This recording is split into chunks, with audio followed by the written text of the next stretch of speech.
প্রতি বছর ইংল্যান্ডে টেল গেটিংয়ের ঘটনায় ১৪০ জনেরও বেশি মানুষ নিহত কিংবা গুরুতর আহত হন।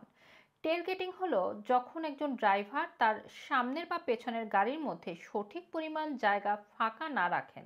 এসে গেছে ইকো কিচেন ডিগ্রিজার। পরিবেশ বান্ধব উপায়ে আপনার কিচেনকে করে তুলুন ঝকঝকে।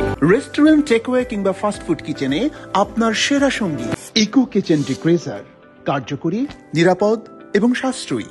এই টেল গেটিং এর ফলে হঠাৎ ব্রেক করলে দুর্ঘটনা ঘটতে পারে। বিশেষজ্ঞরা বলছেন ড্রাইভারদের শুকনো রাস্তায় তাদের গাড়ি এবং সামনের গাড়ির মধ্যে 2 সেকেন্ডের ব্যবধান রাখা উচিত এবং ভেজা বা ওয়েট রাস্তায় আবহাওয়ার 4 সেকেন্ডের ব্যবধান রাখা উচিত। ইংল্যান্ডে টেল গেটিং করতে গিয়ে কোনো ড্রাইভার ধরা পড়লে 100 পাউন্ড জরিমানা এবং 3টি পেনাল্টি পয়েন্ট দেওয়া হয়। এছাড়া গুরুতর সংঘর্ষের ক্ষেত্রে তাদের আরও গুরুতর শাস্তির সম্মুখীন হতে হয়, এর মধ্যে ড্রাইভিং নিষেধাজ্ঞা এবং কারাদণ্ড।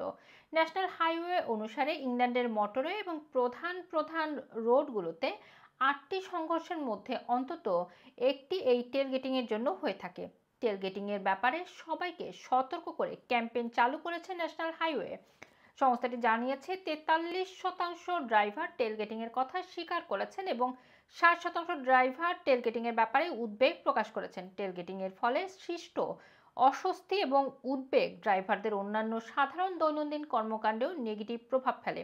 এদিকে গবেষণার জরিপে অংশ নেওয়া অর্ধেকেরও বেশি ড্রাইভার জানিয়েছে টেল গেটিং এ অভ্যস্ত হয়ে যাওয়ার কারণে তারা রাস্তায় এবং পাবলিক ট্রান্সপোর্টে তাদের পেছনে হাঁটতে থাকা বা লিফটে দাঁড়িয়ে থাকা লোকদের সাথে অস্বস্তি বোধ করেন। ন্যাশনাল হাইওয়ের road security director Sheena Hague জানিয়েছেন সামান্য দূরত্ব বজায় রাখা জীবন বাঁচাতে পারে। টেল গেটিং কেবল বিরক্তিকর নয়, এটি ভীতিকর এবং বিপজ্জনক। তাই এ ব্যাপারে সকল ড্রাইভারদের সতর্ক থাকতে হবে।